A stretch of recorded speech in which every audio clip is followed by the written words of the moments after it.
Oke teman-teman, selamat siang. Assalamualaikum warahmatullahi wabarakatuh. Balik lagi di channel saya, channel Om Akbar. Dan di video kali ini saya mau ngajak teman-teman buat nge-review salah satu produk dari RCB, yaitu ini ya, kampas rem tromol belakang untuk Honda Beat ini. Dan kenapa sih saya mau ganti kampas rem? Sebenarnya gak ada alasan khusus ya teman-teman. Sebenarnya kampas rem di motor saya ini masih oke-oke aja untuk performanya. Cuma akhir-akhir ini sering banget ada bunyi cheat gitu ya.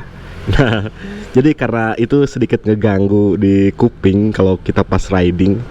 Nah, sekarang saya mau coba aja ganti dengan kampas rem dari RCB ini. Ini cuma yang belakang aja ya teman-teman. Untuk kampas rem depan di motor saya ini masih aman-aman aja, belum ada kendala, belum ada terlalu banyak inilah hal-hal yang mengganggu dalam kita riding.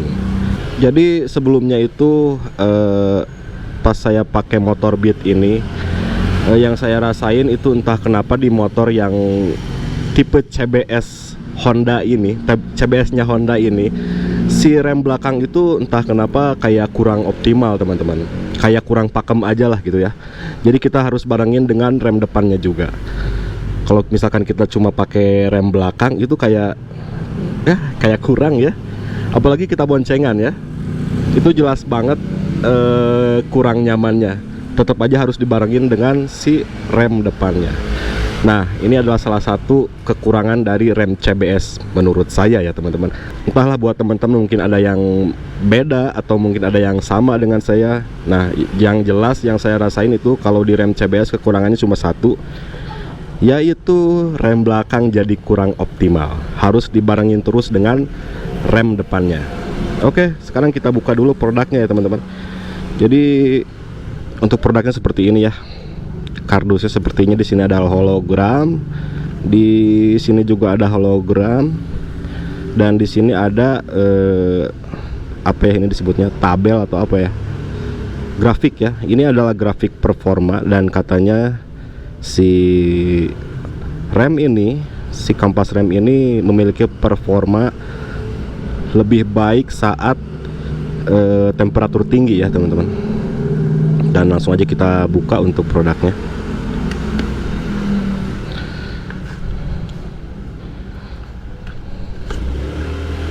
Nah, untuk produknya seperti ini, warna merah ya. Cuma ya namanya juga kampas rem belakang, ini pasti posisinya di dalam velg kayak gitu, jadi nggak bakal kelihatan ya teman-teman. Jadi orang lain nggak bakal ngelihat kalian pakai tromol apa gitu. Nah, untuk harganya si tromol ini, si kampas rem tromol ini lebih mahal, kisaran 20 sampai 25 ribu dari yang original. Yang original itu di harga 65 ribuan. Untuk RCB ini harganya hampir mendekati 90 ribu ya teman-teman. Mungkin harga bisa beda-beda tergantung toko mana kalian beli dan daerah mana kalian beli. Nah, seperti itu ya teman-teman.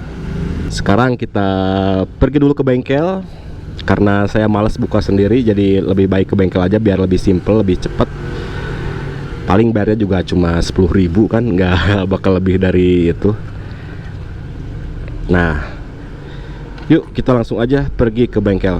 Oke, sebelum kita lanjutin, jangan lupa buat teman-teman yang belum subscribe untuk subscribe, komen, dan like di channel ini. Oke teman-teman, yuk gas kita langsung ke bengkel.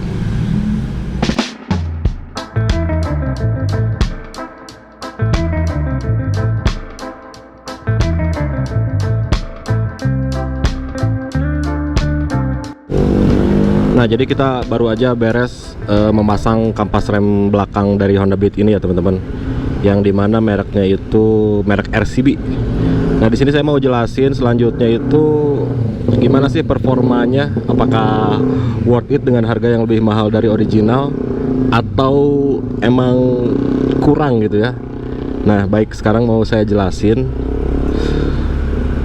dari segi kekuatan pengeremannya dulu ya teman-teman. Untuk daya cengkramnya atau kekuatan ngeremnya, si kampas rem ini benar-benar lebih oke dari yang original teman-teman.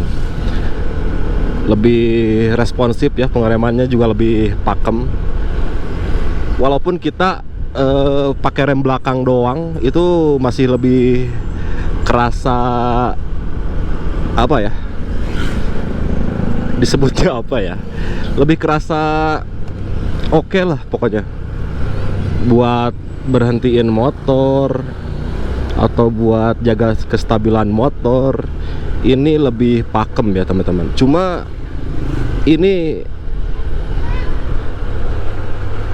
lebih pakem itu bisa aja menjadi kekurangan kalau teman-teman berhenti ngedadak, atau maksudnya itu ngerem ngedadak ya. Itu bisa aja si ban belakangnya itu ngunci ya. Jadi kalian mesti hati-hati kalau pakai rem yang lebih pakem. Sebenarnya kan yang lebih kita butuhin untuk pakem itu rem depan ya teman-teman, bukan rem belakang. Kalau rem belakang sih secukupnya aja lah. Cuma ya jangan terlalu los juga, itu gak bakalan enak gitu dipakainya, berbahaya juga ya. Nah jadi untuk dari segi kekuatan pengereman ini lebih oke dari yang original teman-teman. Jauh lah kalau saya bilang, hampir 2 kali lipat lebih mantap ya. Terus yang kedua yang saya rasain ini bener-bener minim suara teman-teman. Suara gesekannya itu sama sekali lembut ya, nggak kedengeran kenceng gitu. Kalau yang sebelumnya itu agak kedengeran serak-serak kayak gitu. Bahkan kadang itu sering juga sampai bunyi-bunyi apa, cheat gitu ya. Tiap kita ngerem belakang, cheat gitu. Nah kalau di rem RCB ini sejauh ini enggak sih. Tapi ini review saya dari awal pemakaian aja ya. Kalau misalkan nanti udah umurnya 2 bulan, 3 bulan, 4 bulan, saya nggak tahu untuk performanya seperti apa. Mungkin nanti bakal saya buatin update dari performa rem ini ya teman-teman. Jadi yang paling jelas saya rasain itu ya udah 2 itu aja teman-teman. Dari yang pertama itu dari kekuatan pengereman, terus yang kedua dari bunyinya ya. Nah itu kelebihannya. Untuk kekurangannya cuma satu aja sih, harganya yang lebih mahal dari kampas rem ori ya teman-teman. Tapi sebenarnya kalau kita puas dengan performa dari kampas rem RCB ini, sebenarnya beda 20 atau 25 ribu itu nggak masalah sih, masih tetap worth it kalau menurut saya. Cuma kan nggak semua orang mau mengeluarkan duit lebih gede untuk performa yang lebih oke gitu ya. Nah jadi seperti itu ya teman-teman. Dan buat teman-teman, sebelum kalian ganti kampas rem belakang, ini wajib kalian tahu ya, kalau misalkan tromol velg belakang kalian itu udah habis, mau kalian ganti kampas rem sebagus apapun ya bakal tetap aja gak enak teman-teman. Tetap aja bakal ngelos. Jadi pastiin kalau misalkan kalian mau ganti kampas rem ini, kalian harus pastiin dulu velg kalian masih oke atau enggak ya. Karena takutnya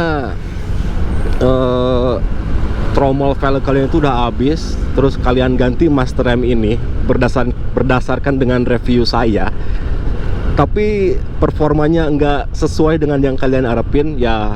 Kalian harus cek juga kampas remnya ya teman-teman. Maksudnya kalian harus cek tromol dari velg belakang kalian. Karena minusnya velg tromol di belakang itu yaitu ada umurnya teman-teman. Velg kalian itu punya umur ya. Kalau misalkan udah 5 tahunan lah biasanya, atau kilometernya udah di atas 60.000, 70.000, itu mulai kerasa si tromol belakang kita itu habis teman-teman. Nah jadi bakalan percuma walaupun kita pakai kampas rem semahal apapun, selama velg kalian tromolnya udah habis, itu tetap aja gak bakal ngerem teman-teman. Jadi wajib kalian ganti ya. Kalau kalian udah ngerasa velg kalian udah gentong ya, disebutnya itu biasanya gentong kalau di daerah saya. Kalau tromol velg kalian itu udah ngegentong, itu kalian harus ganti velgnya teman-teman. Jadi jangan dianggap sepele lah. Karena mau bagaimanapun pengereman itu adalah salah satu yang paling penting di dalam sebuah motor ya. Bahkan menurut saya pengereman itu penting banget teman-teman. Kayak misalkan kita mau upgrade mesin, dikencengin gitu ya. Nah, lebih baik sebelumnya itu upgrade dulu pengereman. Baru deh, kalau pengereman udah oke, kalian upgrade mesin kalian. Karena performa mesin yang lebih tinggi itu membutuhkan pengereman yang lebih tinggi juga teman-teman. Nah, seperti itu ya. Oke teman-teman, mungkin cukup sekian video saya kali ini. Buat teman-teman yang suka, jangan lupa like video ini.